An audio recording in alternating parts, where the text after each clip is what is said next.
Hello दोस्तों, स्वागत है आपका आपके अपने यूट्यूब चैनल स्टडी कंटेंट में। आज हम आपके लिए लेकर आए हैं फरवरी मंथ की मूमल करंट अफेयर का नेक्स्ट पार्ट।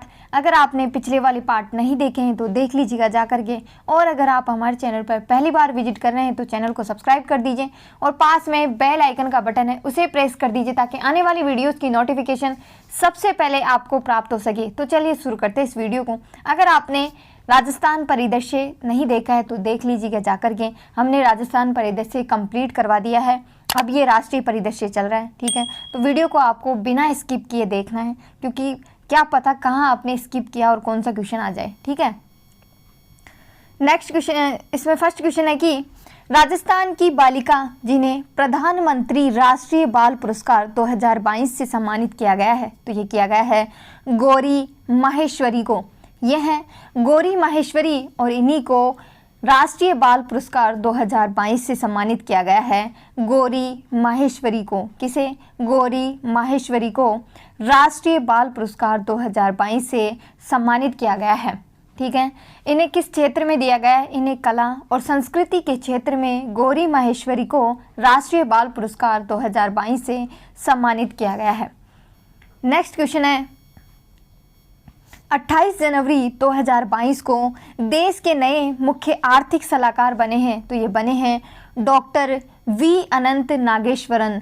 डॉक्टर वी अनंत नागेश्वरन, यह हैं डॉक्टर वी अनंत नागेश्वरन, और इन्हीं को अभी देश के नए मुख्य आर्थिक सलाहकार के रूप में नियुक्त किया गया है। नेक्स्ट क्वेश्चन है कि रेलवे बोर्ड के नए चेयरमैन व सीईओ बने हैं, तो ये बने हैं विनय कुमार त्रिपाठी। ये हैं विनय कुमार त्रिपाठी और यही अभी रेलवे बोर्ड के नए चेयरमैन व सीईओ बने हैं। ठीक है, यहाँ पर आपको ज़्यादा डिटेल याद करने की ज़रूरत नहीं है। राजस्थान परिदृश्य में हमने काफ़ी डिटेल में जो करंट अफेयर है उसकी चर्चा की है, लेकिन जो राष्ट्रीय परिदृश्य होता है उसमें आपको ज़्यादा डिटेल में जाकर के याद नहीं करना होता है। ऊपर ऊपर से चीज़ें पूछी जाती है, बस उतना ही आपको याद करना है। ठीक है, नेक्स्ट क्वेश्चन है कि 12 जनवरी 2022 को सुप्रीम कोर्ट ने प्रधानमंत्री नरेंद्र मोदी की सुरक्षा में हुई चूक के मामले में जांच हेतु किसकी अध्यक्षता में समिति का गठन किया है, तो ये किया है इंदु मल्होत्रा की अध्यक्षता में। यह है इंदु मल्होत्रा और इन्हीं की अध्यक्षता में जो है एक जांच कमेटी बिठाई गई है। ठीक है, आपको याद होगा 5 जनवरी 2022 को जब प्रधानमंत्री फिरोजपुर गए थे, फिरोजपुर पंजाब में, तब जो प्रदर्शनकारी थे उन्होंने उनका मार्ग जो है रोक लिया था। ठीक है, और ये इसकी काफ़ी चर्चा भी हुई थी। ठीक है, नेक्स्ट क्वेश्चन है कि oil and natural gas corporation limited ONGC की पहली महिला अध्यक्ष बनी है, तो ये बनी है अलका मित्तल। यह है अलका मित्तल और यही oil and natural gas corporation limited ONGC की पहली महिला अध्यक्ष बनी है। याद रखना, पहली महिला है, पूछी जाएगी। ठीक है, पहली महिला अध्यक्ष कौन बनी है? अलका मित्तल, अलका मित्तल, अलका मित्तल। ठीक है, जो ONGC है वो देश की सबसे बड़ी तेल और गैस उत्पादक कंपनी है और उसकी पहली महिला प्रमुख बनी है अलका मित्तल। नेक्स्ट क्वेश्चन है कि जनवरी 2022 में भारतीय अंतरिक्ष और अनुसंधान संगठन इसरो के नए प्रमुख बने हैं, तो ये बने हैं एस सोमनाथ। ये हैं एस सोमनाथ और इन्हीं को भारतीय अंतरिक्ष और अनुसंधान संगठन इसरो के जो है प्रमुख बनाया गया है, एस सोमनाथ को। ठीक है, याद रखना, ये इम्पोर्टेंट है। नेक्स्ट क्वेश्चन है कि भारतीय रिजर्व बैंक के पूर्व गवर्नर जो कि एशियन इंफ्रास्ट्रक्चर इन्वेस्टमेंट बैंक के नए उपाध्यक्ष बने हैं, तो ये बने हैं उर्जित पटेल। यह हैं उर्जित पटेल और यही एशियन इंफ्रास्ट्रक्चर इन्वेस्टमेंट बैंक के नए उपाध्यक्ष जो है बने हैं। याद रखना, उर्जित पटेल जो हैं एशियन इंफ्रास्ट्रक्चर इन्वेस्टमेंट बैंक के नए उपाध्यक्ष बने हैं। ठीक है, और ये भारतीय रिजर्व बैंक के 24वें जो गवर्नर हैं वो भी थे। कौन से नंबर के? 24वें गवर्नर।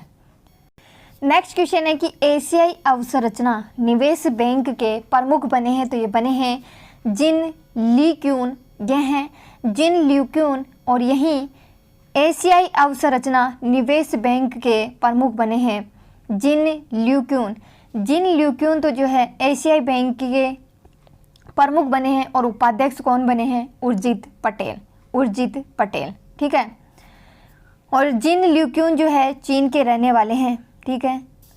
नेक्स्ट क्वेश्चन है कि मॉर्निंग कंसल्ट पॉलिटिकल इंटेलिजेंस की विश्व की 13 नेताओं की सूची में किस भारतीय ने लोकप्रिय नेताओं में प्रथम स्थान प्राप्त किया है? तो ये किया है नरेंद्र मोदी ने, ठीक है।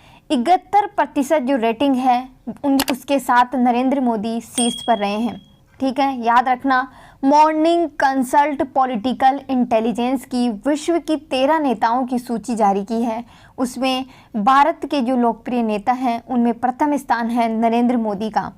और इसमें दूसरे नंबर पर जो है मैक्सिको के राष्ट्रपति हैं आंद्रेस मैनुअल लोपेज, और तीसरे नंबर पर इटली की प्रधानमंत्री है मोरियो ट्रादी, याद रखना। नेक्स्ट क्वेश्चन है कि 23 जनवरी 2022 को प्रधानमंत्री नरेंद्र मोदी ने इंडिया गेट पर किस स्वतंत्रता सेनानी की होलोग्राम प्रतिमा का अनावरण किया है? तो ये किया है नेताजी सुभाष चंद्र बोस की। यह है नेताजी सुभाष चंद्र बोस और इन्हीं की इंडिया गेट पर जो है होलोग्राम प्रतिमा का अनावरण किया गया है। एक चीज़ याद रखना कि नेताजी सुभाष चंद्र बोस की जो जयंती होती है यानी कि 23 जनवरी को हम पराक्रम दिवस के रूप में मनाते हैं, और नेताजी सुभाष चंद्र बोस की जो 23 जनवरी 2022 को जो जयंती बनाई गई वो 125वीं जयंती बनाई गई, ये भी आपको याद रखना है। नेताजी सुभाष चंद्र बोस का जन्म 23 जनवरी 1897 को उड़ीसा के कटक शहर में हुआ था, ठीक है। नेक्स्ट क्वेश्चन है कि भारत की पहली यूएनडीपी युवा जलवायु चैंपियन बनी है, तो ये बनी है प्राजक्ता कोली। यह है प्राजक्ता कोली और यही भारत की पहली यूएनडीपी युवा जलवायु चैंपियन बनी है। याद रखना, ये इम्पोर्टेंट है ये क्वेश्चन, ठीक है। प्राजक्ता कोली भारत की पहली संयुक्त राष्ट्र विकास कार्यक्रम युवा जलवायु चैंपियन बनी है प्राजक्ता कोली। नेक्स्ट क्वेश्चन है कि भारत का पहला राज्य जिसने अपना वैज्ञानिक बर्ड एटलस लॉन्च किया है, तो ये किया है केरल ने। याद रखना, केरल जो है पहला राज्य बना है जिसने अपना पहला बर्ड एटलस लॉन्च किया है। ये जो बर्ड एटलस है वो भौगोलिक विस्तार के हिसाब से एशिया का सबसे बड़ा बर्ड एटलस है, ठीक है। अब ये बर्ड एटलस है, लॉन्च करने से होगा क्या? बर्ड एटलस लॉन्च करने से ये पता चलेगा कि विभिन्न प्रकार की जो प्रजातियां हैं यानी कि पक्षियों की जो प्रजातियां हैं वो कहाँ पाई जाती है और किन क्षेत्रों में जो है इनकी आबादी कम है और किन क्षेत्रों में इनकी आबादी ज़्यादा है। इसलिए जो है ये बर्ड एटलस है लॉन्च किया गया है ताकि ये पता लगाया जा सके कि पक्षियों की कैसी स्थिति है, कहाँ इनकी संख्या ज़्यादा है, कहाँ इनकी संख्या कम है। नेक्स्ट क्वेश्चन है कि जनवरी 2022 में प्रधानमंत्री नरेंद्र मोदी के द्वारा मेजर ध्यानचंद स्पोर्ट्स यूनिवर्सिटी की आधारशिला कहाँ रखी गई है? तो ये रखी गई है मेरठ में। याद रखना, ये इम्पोर्टेंट है question. Major Dhyan Chand sports university की आधारशिला कहाँ रखी गई है? मेरठ में। याद रखना, इम्पोर्टेंट है ये क्वेश्चन। नेक्स्ट क्वेश्चन है कि जिला सुशासन सूचकांक स्थापित करने वाला देश का पहला केंद्र शासित प्रदेश बना है, तो ये बना है जम्मू कश्मीर। इम्पोर्टेंट है ये भी क्वेश्चन। जिला सुशासन सूचकांक स्थापित करने वाला देश का पहला केंद्र शासित प्रदेश बना है, ये बना है जम्मू कश्मीर, ठीक है। जिला सुशासन यानी कि जिले में जो किस तरीके से जो मामले आ रहे हैं उन मामलों का जो है निपटारा किस तरीके से किया जा रहा है, कितनी पारदर्शिता है कार्य करने में, इन सब के आधार पर जो है जिला सुशासन सूचकांक है वो जारी किया जाएगा प्रत्येक जिले का, ठीक है, जम्मू कश्मीर में।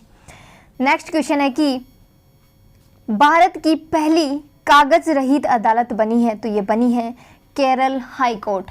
कौन सी बनी है? केरल हाई कोर्ट भारत की पहली कागज रहित जो है अदालत बनी है। याद रखना, ये भी इंपॉर्टेंट है क्वेश्चन। नेक्स्ट क्वेश्चन है कि हाल ही में किस राज्य में अफसा कानून को 30 जून 2022 तक बढ़ा दिया गया है? तो ये बढ़ा दिया गया है नागालैंड में।